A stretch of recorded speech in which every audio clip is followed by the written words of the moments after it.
আসসালামু আলাইকুম ওয়া রাহমাতুল্লাহি ওয়া বারাকাতুহু।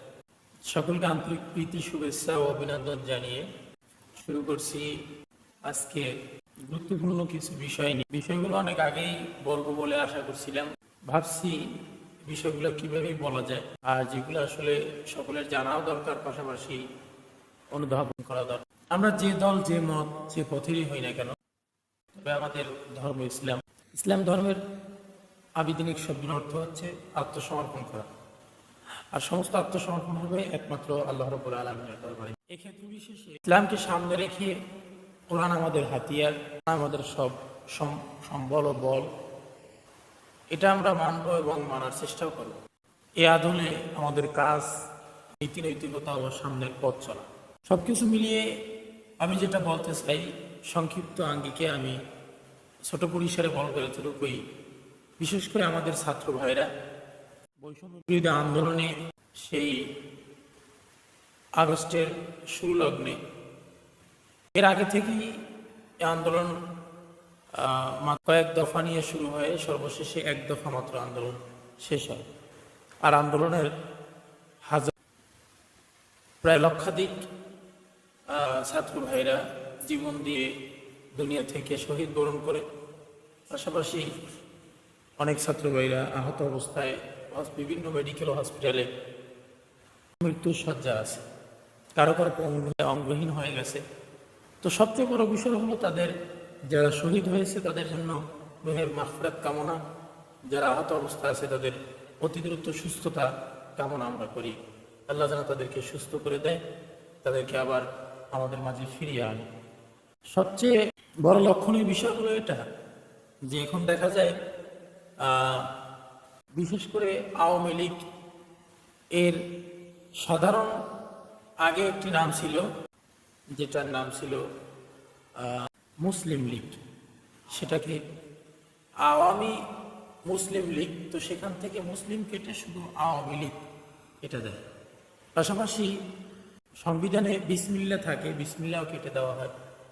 এরপরে বঙ্গবন্ধু শেখ মুজিবুর রহমান এর থাকে যখন জীবিত, তখন বাংলা বেতার কেন্দ্রে কোরআন তেলাওয়াত দিয়ে শুরু হয়েছিল, যে কোনো এক সময় কোরআন তেলাওয়াত ছাড়াই সকালবেলা শুরু হয়।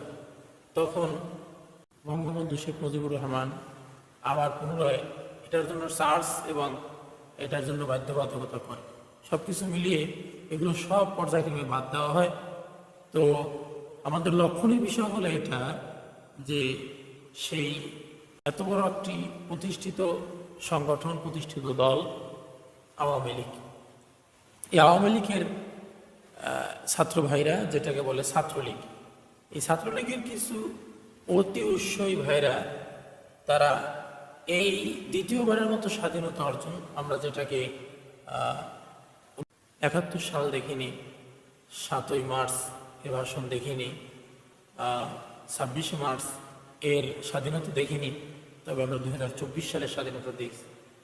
এটাকে স্বাধীনতা বলে এই জন্য, একটা মানুষ যখন পরাধীনতা থেকে স্বাধীনতা পায় তখনই তাকে স্বাধীনতাই বলে।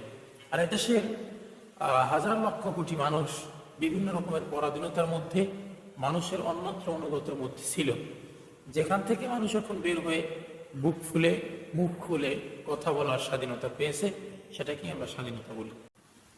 আর সংক্ষিপ্ত রূপে তুলে ধরতে চাইছিলাম সেটা হলো এই যে ছাত্রলীগের কিছু ভাইরা দেখা যায় এখনো বিভিন্ন রকমের মিছিল মিটিং, পাশাপাশি অজ্ঞানের মতো, এক কথায় মূর্খতা বশত এই কাজগুলো আমার মনে হয় তারা হয়তোবা মূল ইতিহাস না খুঁজে অথবা মূল বিষয়গুলো না দেখে তারা শুধুমাত্র হুজুগে বাঙালির মতোই লাফায় বলে আমার মনে হয়।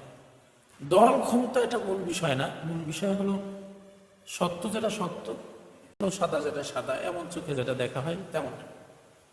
বাংলাদেশ বর্তমানে যখন ৫ই আগস্ট স্বাধীনতা হয় ২০২৪ সালের, এই বৈষম্য বিরোধী আন্দোলন ছাত্রদের তুমুল প্রচেষ্টা ও জীবন ও রক্তের বিনিময়ে যখন স্বাধীনতা হয়, আমাদের সাবেক মাননীয় প্রধানমন্ত্রী শেখ হাসিনা যখন দেশ ছেড়ে চলে যান, তো পর্যায়ক্রমে যখন আবার নূতনভাবে প্রধান উপদেষ্টা হিসেবে ডক্টর ইউনূস, এরপরে আরও যারা বর্তমানে দেশের হাল ধরে আছে, বিভিন্ন রকমের তালাশ করে এবং তথ্য উপেক্ষায় দেখা যায় বর্তমানে বাংলাদেশ প্রায় 18,25,000 কোটি টাকা ঋণ আছে এবং এই বাংলাদেশ থেকে পাচার হয়েছে প্রায় 11 লক্ষ কোটি টাকা, যা দ্বারা এরকমের কয়েকটা যমুনা সেতু এবং কয়েকটা পদ্মা সেতু করা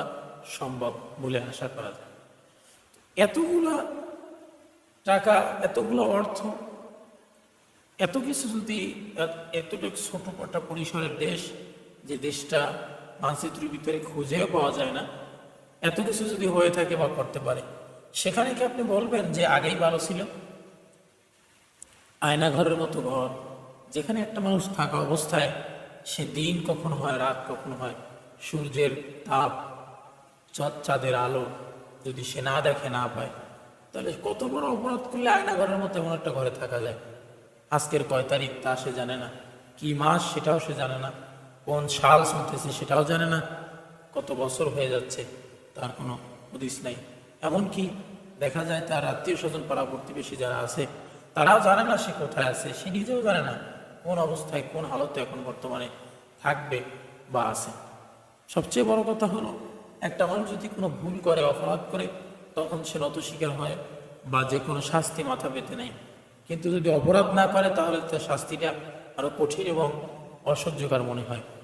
তো দেখা যায় আয়নাঘরের মতো জায়গায় যারা ছিল, তারা প্রায়জনই শতের ভিতরে প্রায় 90% বা তারও বেশি নিরপরাধ ছিল এবং তারা অপরাধ করে নাই, অপরাধ ছাড়াই তারা আয়নাঘরের মতো জায়গায়।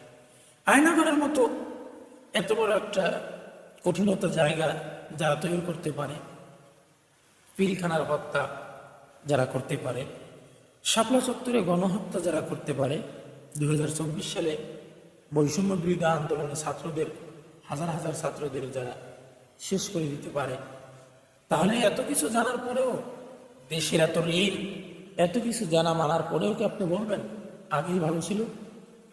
যদি বলেন হ্যাঁ আগেই ভালো ছিল, তাহলে আপনি এক কথায় দেশের আবর্জনার মতো, ময়লার মতো, এছাড়া কিচ্ছু না। কেননা আপনি ভালো যেটাকে ভালো বলবেন না, খারাপ যেটা খারাপ বলবেন না। কিন্তু ইসলাম বা ধর্ম আপনাকে এটা শিখায় নাই। বাবাও যদি খারাপ হয়, আপনি ছেলে বলে বাবাকে সাপোর্ট করবেন না, বাবাকেও খারাপ আপনার বলতেই হবে। ছেলে যদি খারাপ হয়, বাবা তার সন্তান বা তার জন্মদাতার ছেলে বলে তাকে কি বলবে যে বা ভালো না, খারাপ, তাকে খারাপ বলতেই হবে। তো এই দৃষ্টিকোণের ক্ষেত্র বিশেষে এতটুকুই আমি বলবো যে আমরা যারা অতি উৎসাহিত এখনো পর্যন্ত আসি বা মনে করি যে আগেই ভালো ছিল, তাদের এখান থেকে ফিরে আসা দরকার।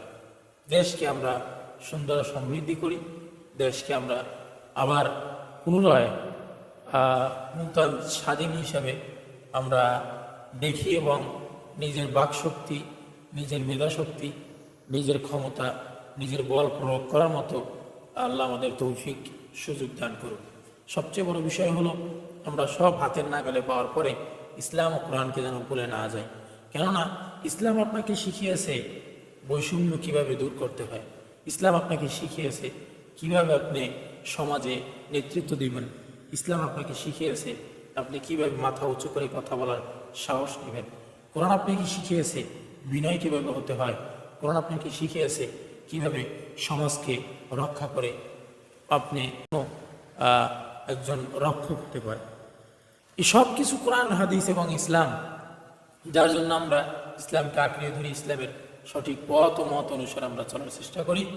আর বড় বিষয়টা এতটুকুই, সর্বশেষ আমি বলবো যে আমরা যারা এই ছাত্র ভাইরা আছি, এখনও যারা মনে করি যে আগেই ভালো ছিল, বা আর একটা বিষয় জানা দরকার যে আল্লাহ রাব্বুল আলামিন কাউকে ছেড়ে দেয় না, বরং ছাড় দেয়।